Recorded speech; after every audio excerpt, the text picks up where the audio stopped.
Students, how are you? I hope you are all doing well. उम्मीद है आप सब खैरियत से होंगे। So students, in this lecture we will learn about the last lecture of our past tense, which is the past perfect continuous. सही है? Okay. So basically आज हम अपना पास्ट टेंस का आखिरी लेक्चर देखेंगे, जो है past perfect continuous. Past perfect continuous tense क्या होता है? आपने पास्ट परफेक्ट भी पढ़ा है, आपने पास्ट कंटिन्यूस भी पढ़ा है। पास्ट परफेक्ट कंटिन्यूस टेंस वो टेंस होता है जो भी कोई काम हम माजी में शुरू कर चुके होते हैं और माजी में ही वो काम कुछ अरसे तक चलता है और फिर ख़त्म हो जाता है। यानी कि पास्ट परफेक्ट कंटिन्यूस के जुमलों में दो चीज़ें बयान हो रही होती हैं। The one is the point of time and the other one is the period of time. I hope कि मैं आप लोगों को और अच्छा समझाऊँ।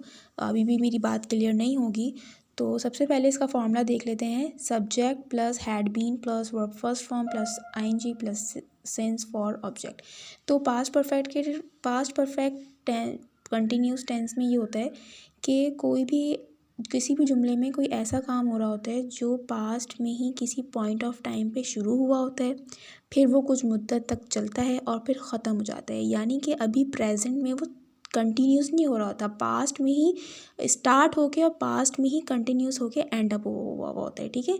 कोई भी ऐसा है वो एक्शन जो पास्ट में ही स्टार्ट हुआ हो, पास्ट में ही वो कंटिन्यूस में कुछ मुद्दत तक रहा हो और फिर ख़त्म हो गया हो।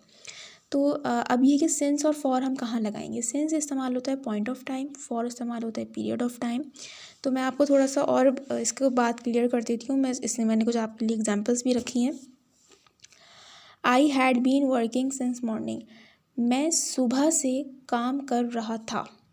ठीक है? मैं सुबह से काम कर रहा था। अगर ये प्रेजेंट का होता तो मेरा काम अभी तक जारी होता कि मैं सुबह से काम कर रही हूँ, मैं इनके आज सुबह से काम कर रही हूँ और मैं अभी तक कर रही हूँ। लेकिन चूँकि ये पास्ट का है, पास्ट परफेक्ट का है, तो हम कहेंगे कि मैं सुबह से काम कर रहा था। ठीक है?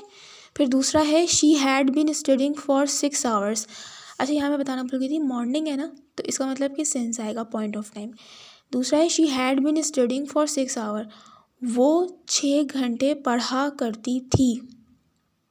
वो 6 घंटे से मुसलसल पढ़ा करती थी। इसमें कंटिन्यूस भी आ गया पास्ट में और परफेक्ट भी आ गया। ठीक है? जैसे कि और ये 6 आवर्स है, ड्यूरेशन बताया है, इसमें पीरियड बताया है कि how much time is taken, तो 6 आवर्स, सो फॉर आएगा। अब दूसरा है they had been playing for 3 hours. My father had been reading the holy Quran for half an hour. Snow had been falling since midnight. At that time Ali had been writing a novel for 2 months. ठीक है? सो अब मैं इसका आपको समझ में आ गया होगा थोड़ा सा। अब मैं आपको इसका नेगेटिव का समझाती हूँ। स्टूडेंट्स, ये मैंने नेगेटिव की जो फॉर्म में लिखा है, subject plus had not been plus verb first form ING plus since for object. Interrogative had plus subject plus been verb first form plus since plus for oblique for plus object. सबसे पहले affirmative का देखते हैं। It had been raining since morning. सुबह से बारिश हो रही थी। नेगेटिव आएगा it had not been raining since morning. सुबह से बारिश नहीं हो रही थी या सुबह से बारिश नहीं हो रही थी।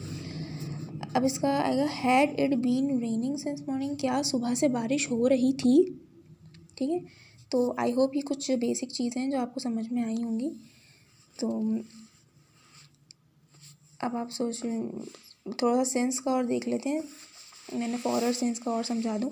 अभी 3 आवर्स हैं तो यहाँ पे फॉर आएगा। अब यहाँ पे हाफ एन आवर है, एक ड्यूरेशन बताया हुआ है। ठीक है? तो यहाँ फॉर है। मिडनाइट, ठीक है, 2 मंथ्स ड्यूरेशन बता दिया, क्वांटिटी आ गई ना, तो फॉर। ठीक है? जैसे कि यहाँ मॉर्निंग है तो यहाँ पे सिंस। ठीक है स्टूडेंट्स, ये छोटा सा लेक्चर था। उम्मीद है कि आपको समझ में आया होगा। मैं आपको नेक्स्ट लेक्चर में अब मिलूँगी दूसरे टेंस के साथ, और मे बी पॉसिबल कि मैं कोई चैप्टर भी आपको करवाऊँ जिसका 5 ईयर भी हो। ठीक है? ओके, तो मुझे दुआओं में याद रखिएगा। अल्लाह हाफिज़।